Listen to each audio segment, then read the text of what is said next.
Allah an buga an barki. Yakubu producer ya aka yi. Allah ya ƙara lafiya yar amana. Allah ya rusa maƙiyanki. Amin ya gida ya kwana biyu. Ana ta hayya a gari ana ta hayya akan na fito na ce biki bai kyau ba ra'ayi na bane wannan wai bikin da aka yi da gidan Hafsa. Na ce ni biki bai kyau ba. Wasu na abin nan kuma ke ba ganki a wurin bikin nan ba me yasa baki zo bikin ba?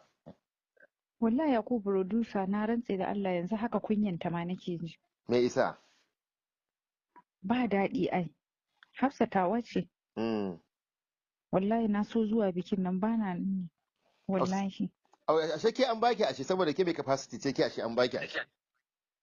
Kaman ya ni mai capacity. A'a to ai mu gashi nan duk ba wanda aka ba a cikin mu baki dai ke kuma gashi an dauka an baki kati. To gaskiya dai maybe ta sha'afa ne wallahi amma Yakubu producer ai wallahi za ta faɗa. Haba ka manta wancan bikin da aka yi ai kowa ya je. To wannan kai mata uzuri in kai yayi zafi wallahi dole sai an yi haƙuri da mutum biki fa aka ce kuma ita ce uwar gayya. To da wannan an tura tsohon banza biyu ku.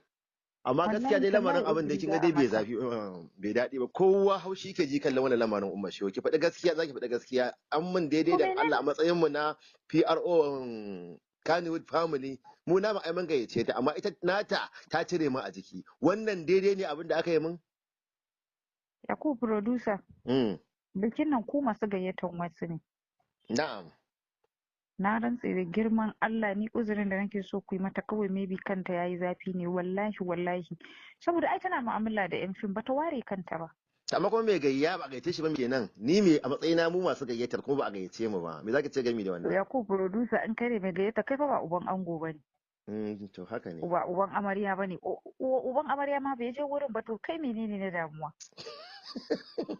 kin mun 1-0 kika yi mun wannan kin mun 1-0 ba magana 1-0 bane to wallahi tallahi bari ka gane Hafsa wallahi na mata uzuri dan ban ga yan fim ba ai wasu sun je sun wakilci sauran ita na Rahama ana ce tambaya ta akan Rahama Sado me yasa ban nace ita Rahama ai bata kai kowa ba ita Rahama ai wannan ban damu da wannan ba inda ta watsar da mun watsar da ita muwa kin gane in ta nemo mu sai mun nemo ta amma ita Hafsan ta gayyaci wasu daga cikin wani tsagi mu ko bangaren namu mu zama kowannin gidan mai kin gane shi yasa abin ya min ciwo yau kwana na 7 ba na iya bacci ya ku producer nan ko yakka ce ya kamata kai hakuri haka ko yakka aka aure kai hakuri haka mana ya ku producer wallahi na so zuwa bikin nan wallahi ana faɗin bikin yau washe gari ana gobe har na shirya zan je bikin aka yi min wata rasuwa kuma dole in bar bikin ayyo Allah ya ji ƙarai ba na aka yi bikin amma wallahi dole ya sa ban nan din saboda bikin